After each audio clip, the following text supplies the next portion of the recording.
Let's see what the first picture is. Yeah, there we go. That's our theme picture for the day. And if you've ever flown before, you know exactly what's going on there, right?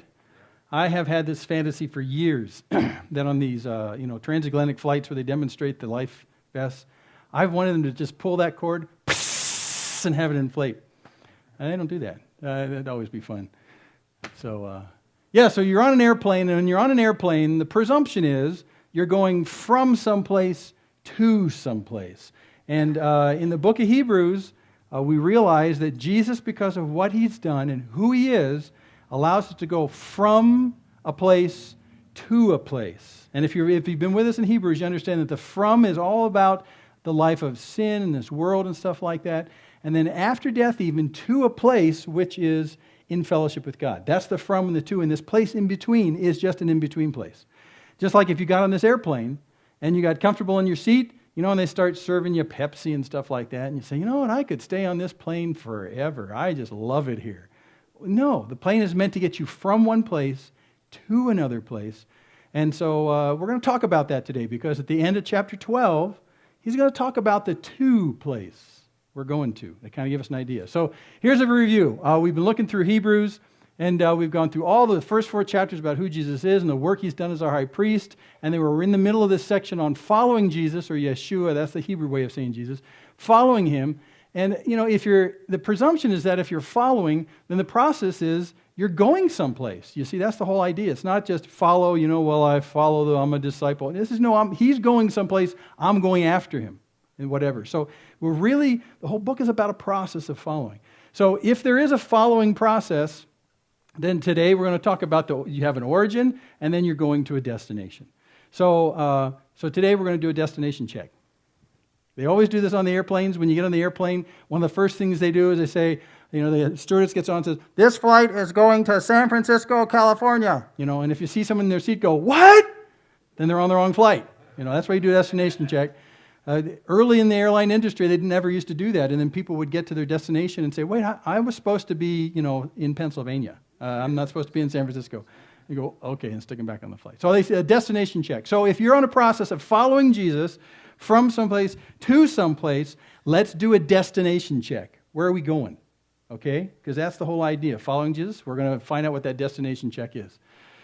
So here we go. Old DC-3, wonderful plane, and a period stewardess. I like that. I think I never saw stewardesses like that when I was flying. I think this predates me. Did anyone fly on an airplane and the stewardesses look like this? No. I'm looking at Don. I don't know. Yeah. Well, okay. Well, anyway, so here's your stewardess. Now you're in the air. And sometimes this happens when you're on your way from someplace to someplace. They'll say, if you look out the right windows, you'll see something. If you look out the left windows, you'll see something. So let's say today he's going to start this out by saying, look, if you look out the right windows, you're going to see a place called Mount Sinai. Okay? And if you look out the left window, or the right windows today, that's the left window. You look out the right windows, you'll see a place called Mount Zion. So what he's going to do, he's going to contrast these two destinations, Mount Sinai, Mount Zion. And you're going to say, wait, I don't have any clue what you're talking about. Where is Mount Sinai and where is Mount Zion? And why is he going to contrast these two as a potential destination for us? It's really important. So he's going to start with Mount Sinai. So let's just jump in right here. There's a great picture of Mount Sinai. And we're going to do a flashback back to Exodus 19 to find out what this Mount Sinai experience was. Okay? So here's Exodus 19. And let me remind you, we're flashing way back. We're flashing back to when Israel left the sin metaphor of living in Egypt. They left Egypt, and God said, I have this great place for you. No, origin, destination. I have this great place for you. And in the process, you're going to have to go across some dry places. But about 3 months after they left Egypt, they were at the base of this mountain, and God says, now that you're at the base of this mountain, we've got to get the rules straight. Okay, and when they get the rules straight, that's when the 10 Commandments come down. So that's where we are. Mount Sinai was the mountain that Moses went up on and got that stuff. But look at how crazy Mount Sinai was. We never think about this, and that's why he wants to show this. When they're at Mount Sinai, they are scared spitless. They are just terrified. So here's how he describes it. Exodus 19 in this flashback, verse 1. In the 3rd month, after the sons of Israel had gone out of the land of Egypt, on that very day they came into the wilderness of Sinai. And when they set out from Rephidim, they came to the wilderness of Sinai and camped in the wilderness. And there Israel camped in front of the mountain. And if you look really closely on that picture on the right there's a whole bunch of people camping at the base of it. Okay? So God brings them, more than 1 million people, camping out in the desert in front of this big mountain, and he says, stay right here. And then he gives them some more things he says to be careful about. I'm going to skip a few verses, and we're going to jump to verse 12. And God says to Moses, you shall set bounds for the people all around, saying, beware that you do not go up on the mountain or touch the border of it. Whoever touches the mountain shall surely be put to death. Yikes. So now, you're in the midst, it's like camping on the edge of a volcano almost. God's saying, I brought you here and we're going to do something right here, but don't you dare step foot on this mountain. This is where I am reigning right now. And if you see the picture, there's some kind of funky cloud light at the top of it up there. Well, if you remember, when they left Egypt and they went across the desert and on their way to the promised land, God said, I'll go with you. And he went with them as a cloud by day, or a fiery pillar by night. It was an incredibly great thing. If you're in the middle of the desert, what you pray for is to be out of the sun. But since there's no trees in the desert, your best friend to be out of the sun when you're in the desert, your best friend is a cloud. So really God says, I will shade you as you go through the desert. I'll lead you in that way. Just stay in the shade and we'll go there. You'll lead. A very visible presence. And at night, the scariest thing about night in the desert is that it's pitch black. I mean, it's black, right? And you can't see anything. And so any wandering creatures that come and tear people apart or any marauding bands of people, you can't see them. So God says, I'll be your night light at night. I'll be a light and you'll see around. You won't have any fear for this region because at night I'll actually shine from this. So when they get to Mount Sinai, God comes and the cloud at the day / light at night rests on top of this mountain. So there's no question. When they look at this mountain and they look up at the top of it, God's there. God's at this mountain. And God's saying, I am the kind of God that I am. You cannot approach me. Don't even set foot on this mountain. Come close because we're going to talk in a second. But you can't come up here because I'm a holy God and you're not. So you got to stay separate. Or you'll surely be put to death. Verse 16, so it came about on the third day when it was morning that there was thunder and lightning flashes and a thick cloud upon the mountain and a very loud trumpet sound, so that all the people who were in the camp trembled. And Moses brought the people out of the camp to meet God, and they stood at the foot of the mountain. So Moses brings them out of the camp, out of the tents, brings them right up to the edge of the mountain. Don't step on the mountain, come right up to the edge. It's like you're coming to the presence of God, but not really into the presence of God. You're coming right up to the edge. Don't set foot on that mountain, you'll die. And the sounds coming from up there, the lightning and the thunder, they're right next to it. I mean, it's just terrifying. And we forget.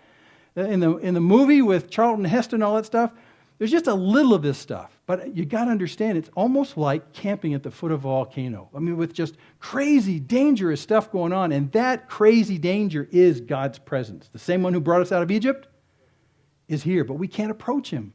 But he's with us, but we can't approach him. See the problem? Terrifying. God's presence is terrifying because he's an absolute judge. And he goes on, verse 18. Now Mount Sinai was all in smoke because the Lord descended upon it in fire. And its smoke ascended like the smoke of a furnace. And the whole mountain quaked violently. Scary place. Really scary. And when the sound of the trumpet grew louder and louder, Moses spoke, and God answered him with thunder. So Moses was allowed to go up. He was allowed to go up so that he could bring down a message from God. And the message he brought from God was the 10 Commandments. He said, this is what life is all about. You shall have no gods besides me. And it goes down the list. It says, this is a description of righteous living in my presence. And the fact that when you read that list, you realize that you can't do it means that you can't come on this mountain. It's kind of like an entry description of how you get on the mountain. Do all these things perfectly? Be totally righteous? Be holy and righteous like I am?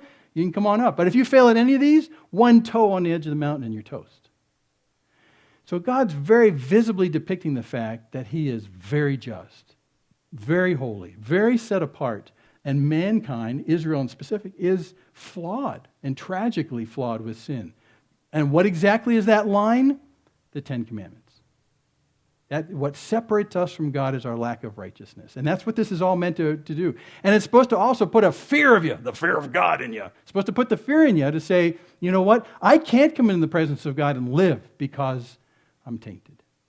So this is a strong picture of the presence of God, the nearness of judgment, the terrifying nearness of judgment, and our absolute lack of being able to do anything about it. Whew.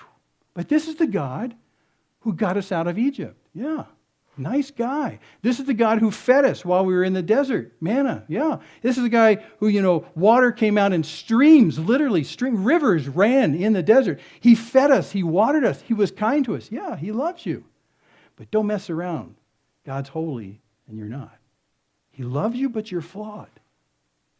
You see the contrast that's coming up? He loves you, but you're flawed. Desperately flawed. So much so that to be in the presence of God means death. And that's what this is meant to picture. They got it. I mean, they really got this. So the writer of Hebrews, we're going to come back. Let's flash forward. Flash forward back to Hebrews 12. The writer of Hebrews understands that when he's talking about the fact that Jesus came as our high priest and allowed us to come into the Holy of Holies from and to the presence of God, people are saying, wait a second, remember Exodus? I don't think I want to be in the presence of God. Because if I set foot on that mountain, I die. See? The reigning idea of being in the presence of God is terrifying because of his judgment and his wrath and his purity and his holiness. So the writer of Hebrews is saying, let's do a destination check. We're not going to Mount Sinai. That's not where we're going.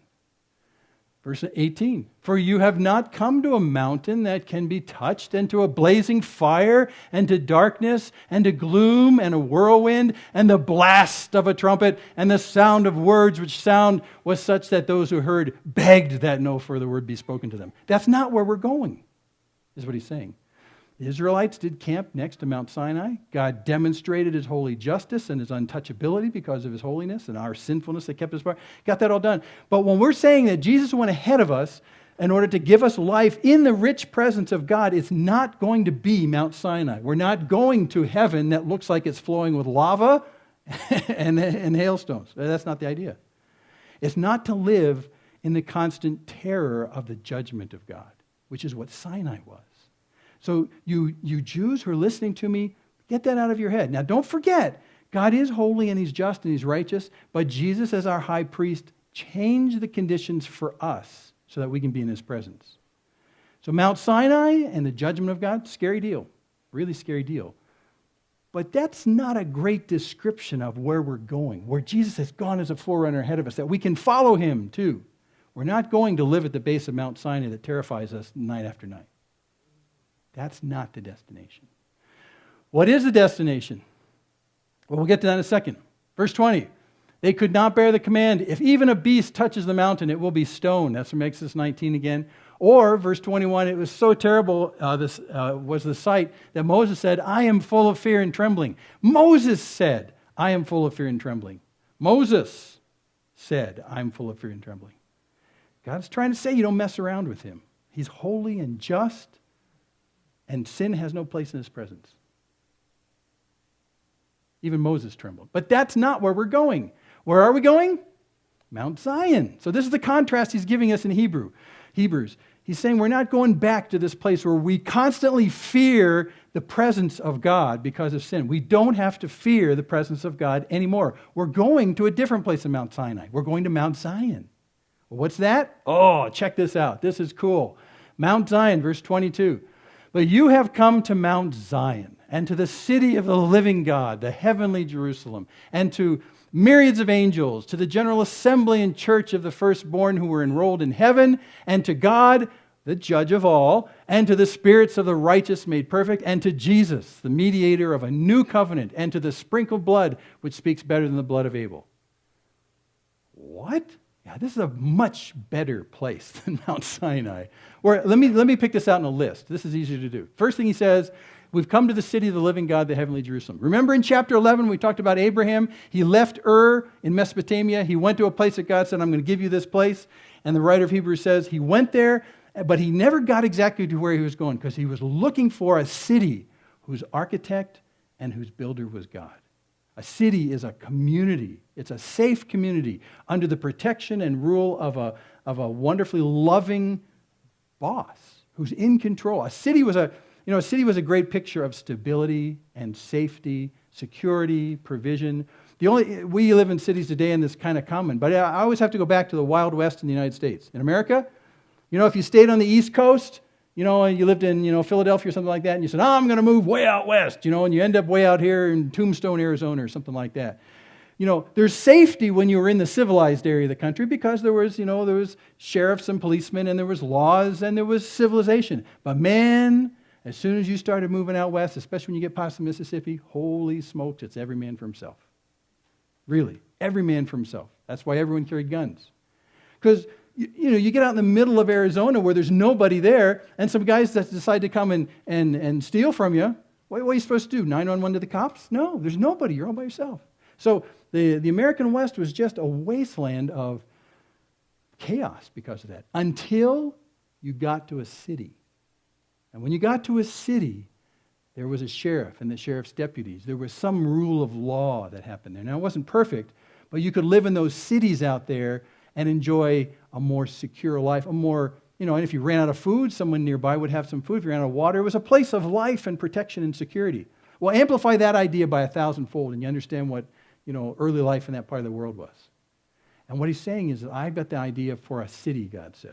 A city under my benevolent control and provision and security and fellowship, where you never have to worry about people coming in and taking from you, where you never have to worry about running out of provision. I have a secure place for you to live. That's my city. To the city of the living God, the heavenly Jerusalem. When you read near the end of Revelation, you see this city coming down out of heaven. The amazing thing is, from the beginning of Genesis to the end of Revelation, what God's trying to tell mankind is, I want to live with you, and I want you to live with me. I want you to understand me and love me and enjoy me and vice versa, because I love you. It started in Genesis in the Garden of Eden, a great secure kind of place. And then Adam and Eve decided to not follow the rules, basically to disregard God, and now the entire sequence of history from that point until the end of all time brings us to a culmination of going back to living with God in that sense again, and it's this city right here. The amazing story is that God loves you and He wants you to know Him and to enjoy Him and to have fellowship with Him and live in a place that He provides security and love. That's what He wants. From the beginning to the end of the Bible, that's His whole point. And solving the problem of our foolishness in between by the death of Jesus. If He didn't do that, then we would be living on the edge of a Mount Sinai. We'd be living 100% of the time in total fear that the judge would come and discover how dark we are inside, how much we really want to be independent from Him. That's a terrifying lifestyle. But that terror goes away because Jesus paid the price. He cleansed us through his blood. So that's what He's talking about. That's the destination check. We're going to a city whose builder and architect is God Himself. Then the second He says, to myriads of angels. So all those beings in the heavenly, the angels and stuff like that, we're going to be where they live. Whoa. Yeah, we're going to be where they live. Jesus said when He had that discussion about marriage, remember He had the discussion about marriage? And they tried to trick Him. A woman that gets married 7 times to 7 brothers as they die in succession. Whose wife is she going to be in the eternities and stuff like that? He says, marriage is not there. You're going to be like angels. There isn't going to be marriage. We're going to actually be with these beings themselves, with these angels. Number 3, He said, we're going to the general assembly, the church of the firstborn who are enrolled in heaven.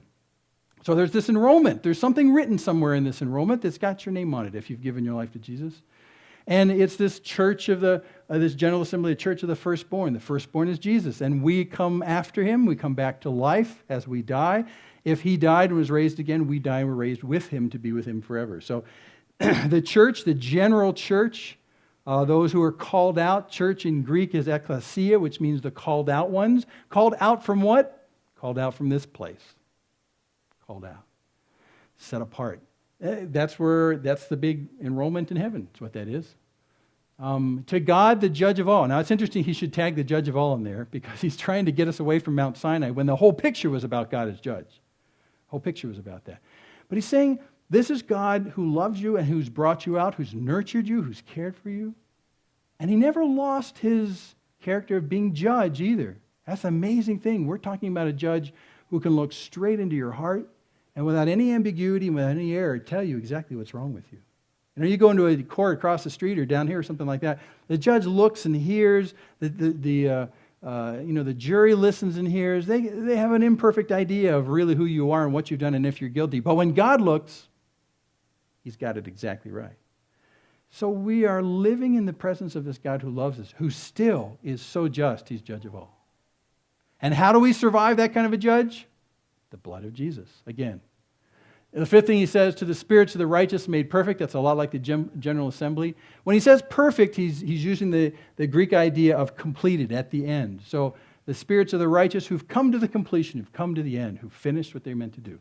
It's like the idea when you say you're creating a new recipe from scratch. And I cook it today, you taste it, not quite so good. You cook it, you modify the recipe, until you finally get to the end, you taste it and go, my recipe is now perfected. It's at the end of a process. That's all it is. The spirits of those who are at the end of the process. We're done. Completed. We're there. Number 6, to Jesus, the mediator of a new covenant. This is the Jesus who took care of the problem of our unfittedness to be in this city of God because of our own selfish sins. He's the mediator. He's the in-between guy. He's a guy who has one leg in this camp of the world and one leg in heaven. He's the guy who is both man as well as God. He's the perfect in-between guy to be able to bring mankind and God together. He's a mediator. He'll be there as well. Number 7, this is kind of a confusing one for most people. To the sprinkled blood, which speaks better than the blood of Abel. Go back to your temple thinking. Remember the temple thinking? Why did I do that? I don't know. The temple thinking. Remember, you go from the outside of the temple where the sacrifices are made, where the blood is collected. You come through one portion of the outer part of the temple where there's more sacrifices that are going on inside there, where they're offered up. And then you go through the Holy of Holy veils, and the veil is parted, and you go inside, and there's the Ark of the Covenant, the physical metaphor of the promises of God, and the very presence of God. It's described as like a throne room in that sense. And you remember, the only way you can get from the outside to the inside is through the sprinkling of blood. The blood is collected out here. Bulls and goats and lambs are sacrificed out here. And the high priest would collect some of that blood, carry it across the outside part of the temple, come through the veil, and when he goes in the veil, actually sprinkle it while he's inside there. It's like the pathway is paved with the sacrifice of blood. To the sprinkled blood, in a sense, when we're in this city of God, we'll always be conscious of the fact that a tremendous price was paid for your free salvation, but his costly salvation, the sprinkled blood of Jesus. I think every time the high priest went into the old temple, went into the Holy of Holies, the high priest would go in once a year, sometimes once in their entire lifetimes. They rotated around the task. And John the Baptist's father is one of these guys. And they'd come in and they'd part through this veil, and they know the presence of God. This is the throne room of the boss. He's the guy who's in charge of the whole universe. He's the judge. And you come in there and you look in. I think every time they looked in and said, man, there is a lot of blood in here. Because year after year it was sprinkled on the Ark of the Covenant. It was sprinkled on the ground. I mean, it was saying there's no way in here unless you sprinkle blood. So year after year after year, there was a constant reminder that the only way you can be in the presence of God is because of this sprinkled blood. And I think in the city of God, will always be a reminder of the sprinkled blood, the cost that it took for us to be there. We'll always see that. Now, what's this thing he adds at the end about speaks better than the blood of Abel? Well, if you're a Jew, you understand that really well. Cain and Abel, remember them? And Cain kills Abel. Abel's dead. And God said, basically, the blood that has spilled out of Abel, it calls out. It calls out to me and says, someone's killed me. That was a metaphor for how injustice calls out. But the blood of Abel, if you talk to a Jew, what is the blood of Abel? The blood of Abel had a voice, and it spoke out about the injustice of the murder that happened. Well, this blood of Jesus speaks out more powerfully than the blood of Abel ever spoke out. This blood speaks of the price.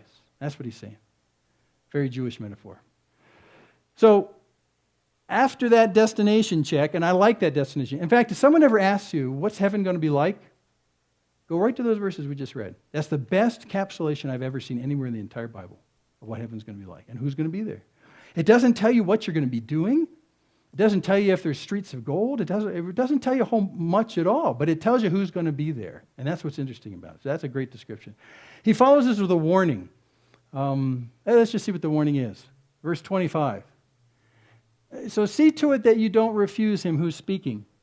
For if those did not escape when they refused him, who warned them on earth, well, how much less will we escape if who turn away from him who warns from heaven?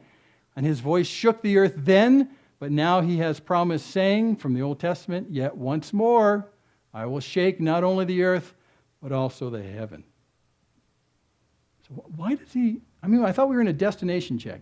If I was writing this book, I would have finished on the last section. It said, woohoo! That's what life with God's going to be like. That's life at the end of the ages. That's life that Jesus purchased for us. Let's stay on an up note. What do you say? Hee, follow Jesus to there.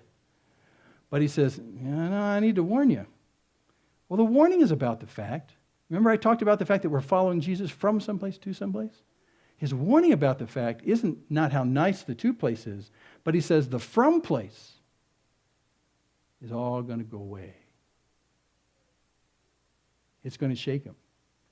When we talk about the judgment of God coming at the end of the age, that's what he's talking about. So what he's saying is that, if you're on this following path toward God's promises in this city he's going to build, and he's cleansed you through the blood of Jesus, keep going that way. Don't be tempted to turn around and go back to this place. Why?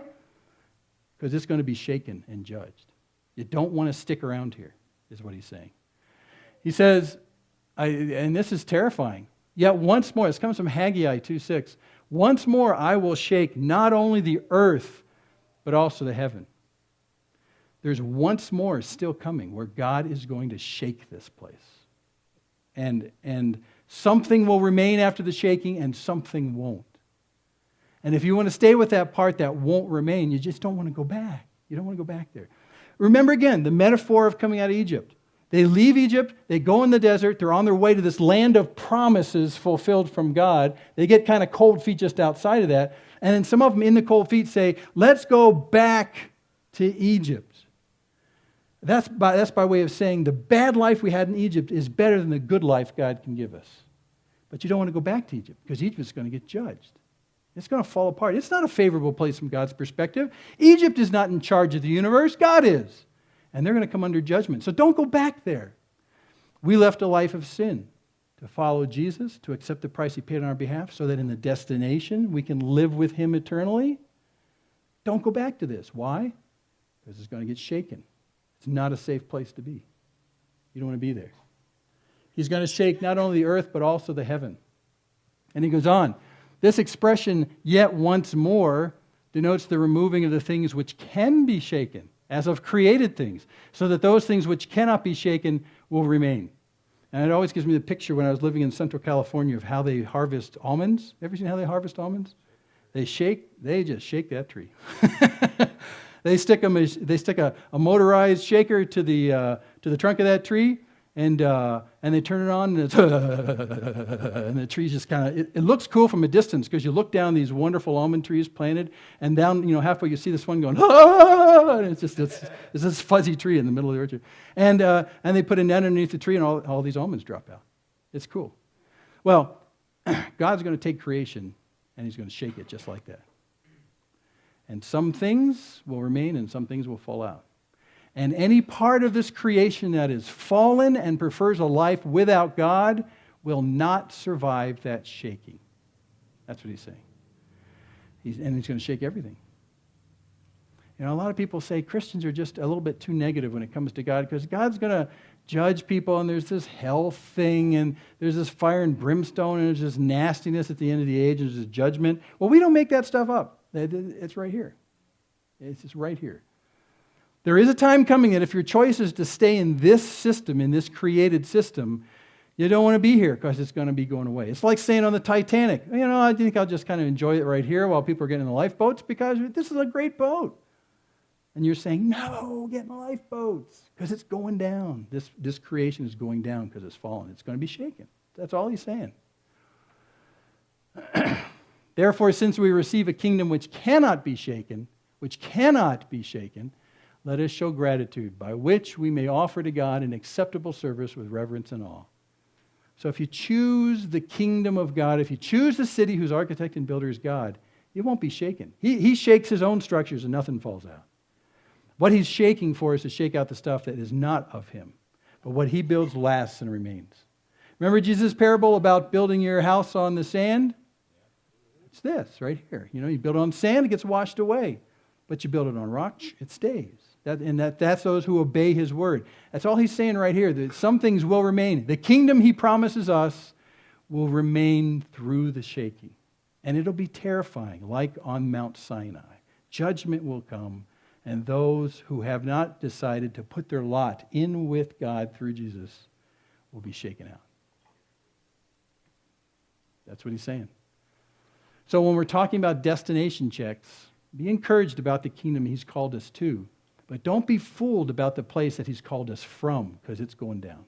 It's going away. It's going away. And then he puts this stunning line in here. For our God is all love. No, he says our God is a consuming fire. Now, John does say God is love, and he is. He loves us. But when it comes to injustice, when it comes to sin, he is a consuming fire. Now, if that doesn't sober you up a little bit, I really don't know what will. So what he's doing in this destination check in life that he's talked about Jesus has made possible for us, he's encouraging us about where we're going. But he says, don't fool yourself about where we're coming from.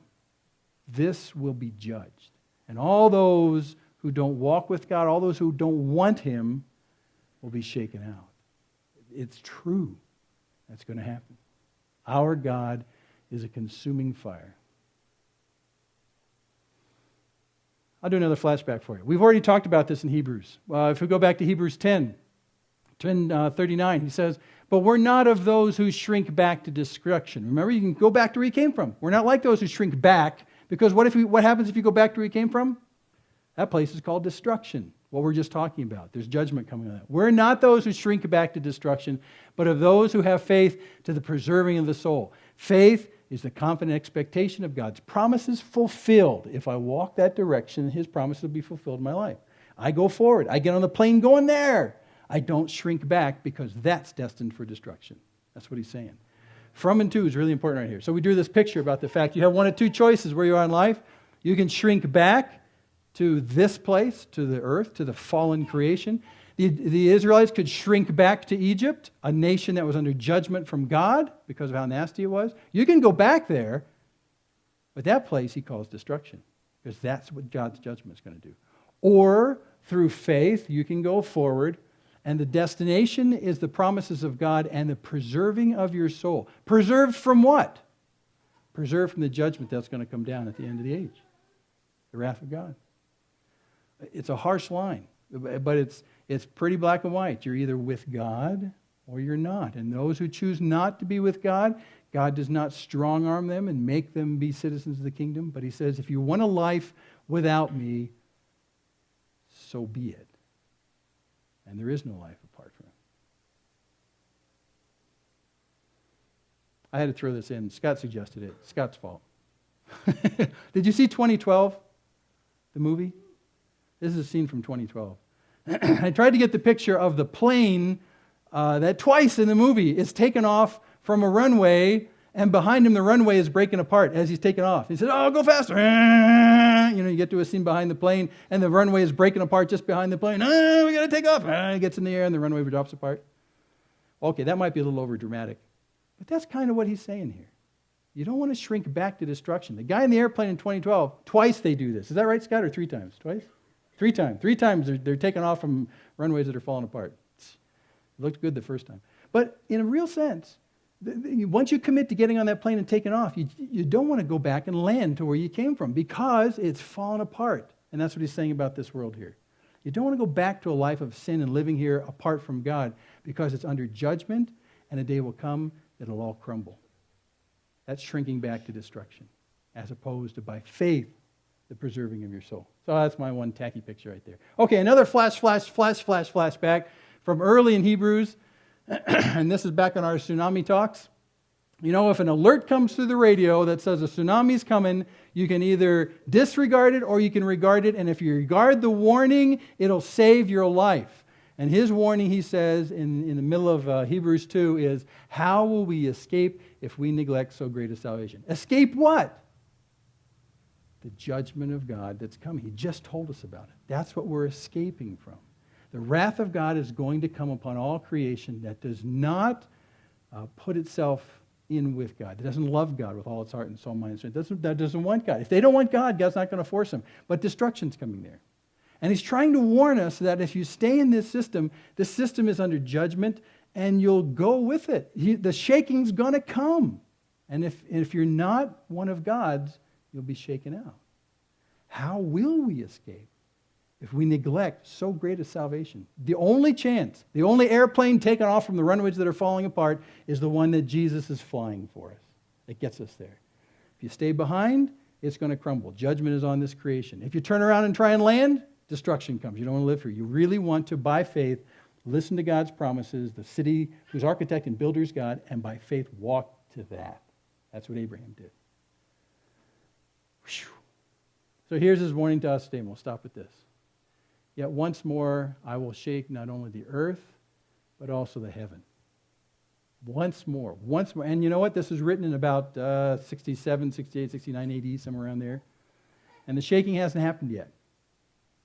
Because it's shaking all the earth and heavens. Which means the shaking is going to come. That's just what the Bible says. We don't do that to scare ourselves into living righteous lives. That's not the point. The point is, life in Egypt is a dead end. There's no life there. Jesus came to give us abundant life. We follow him through the desert land of this creation, and we're happy to follow him even past death into the city whose architect and builder is God, because we know that behind us is a creation that's under judgment and will fall and be shaken. The runway is crumbling behind us. Now, when's this going to happen? I don't know, but it's a lot closer this year than it was last year.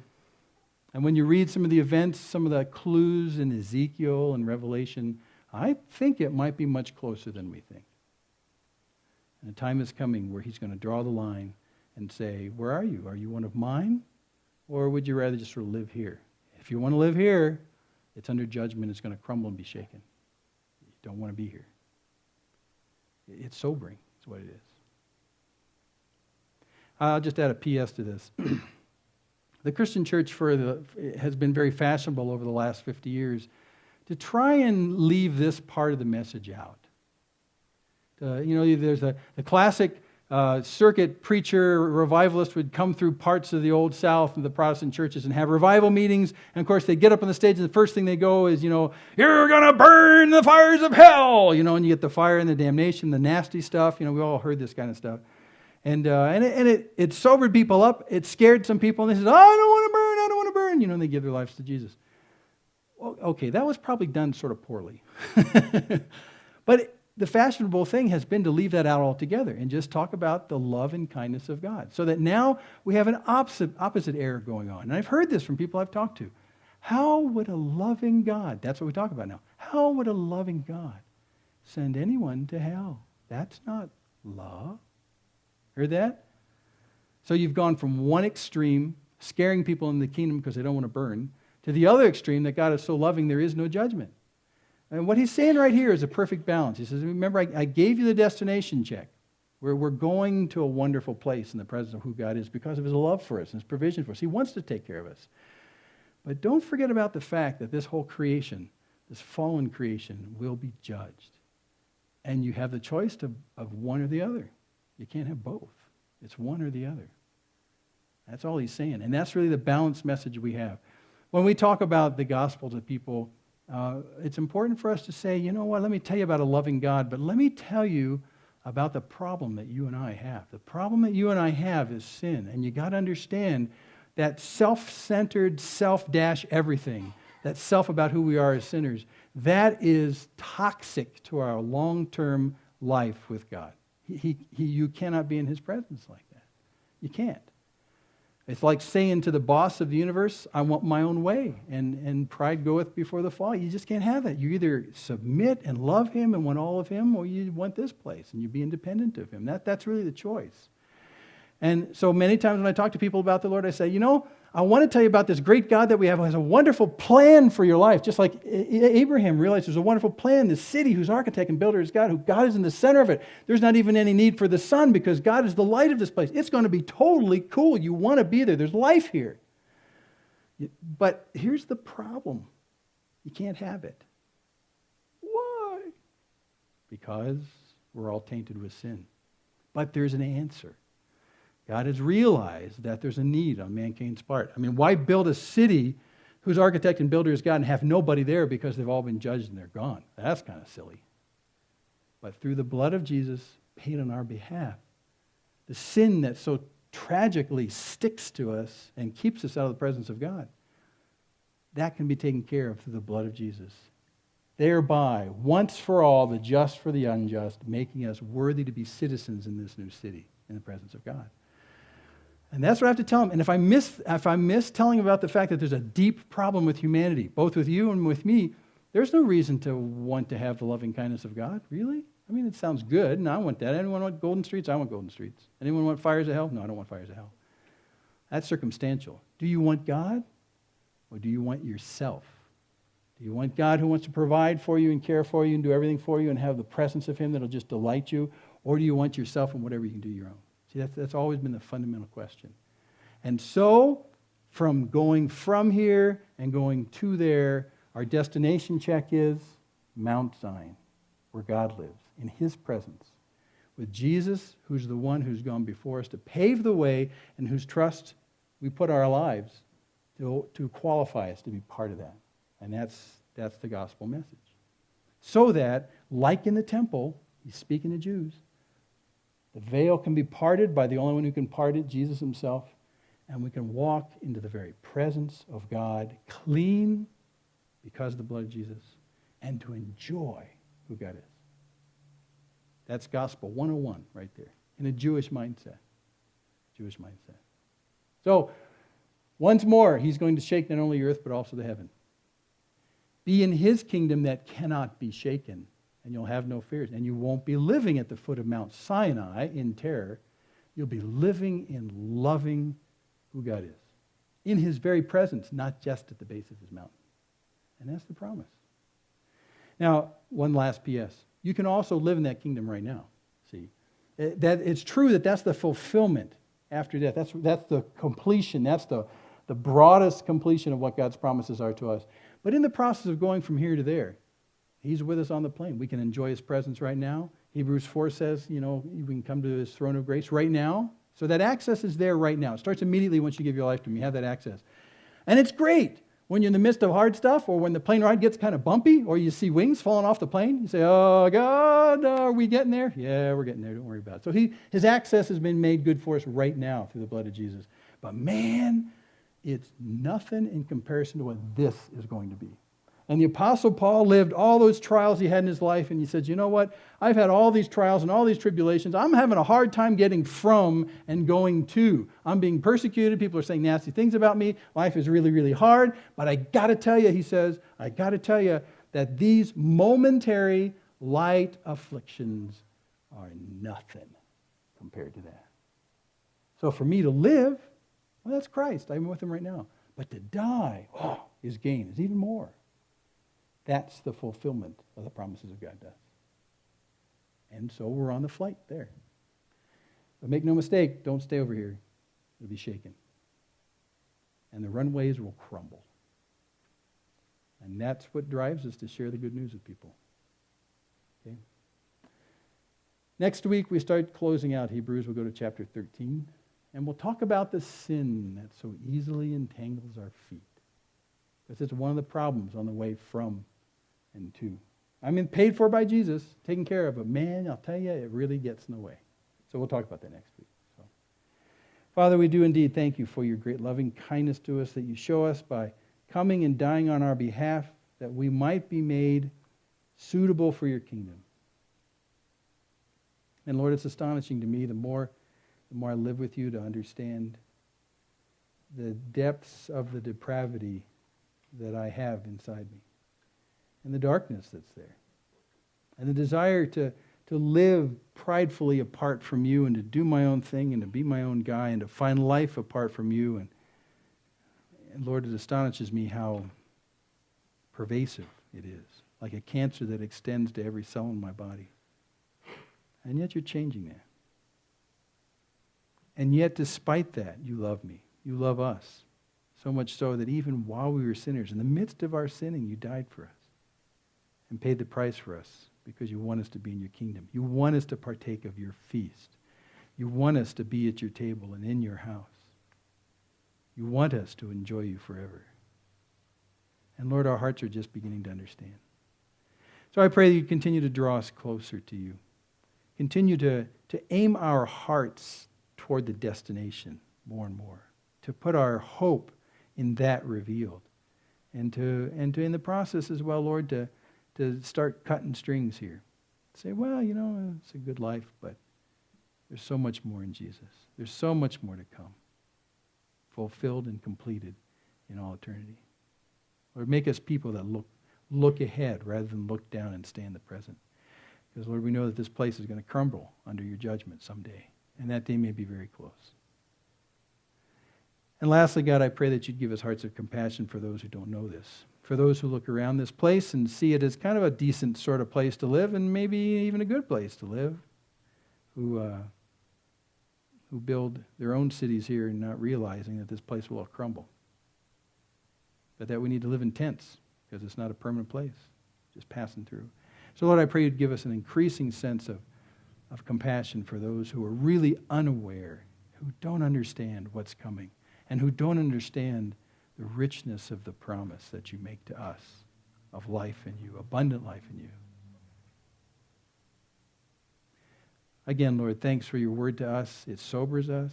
It clears the fog away. It helps us understand our destination. And it gives us hope and delight and anticipation. And that great and wonderful day where we're reunited with you and in fulfillment of your promises, they all happen. The great, great city of God, whose architect and builder is God himself and who lives in the center of it. We can't wait for that day. So thank you for all you do for us, and thank you for drawing us to yourself. In Jesus' name, amen.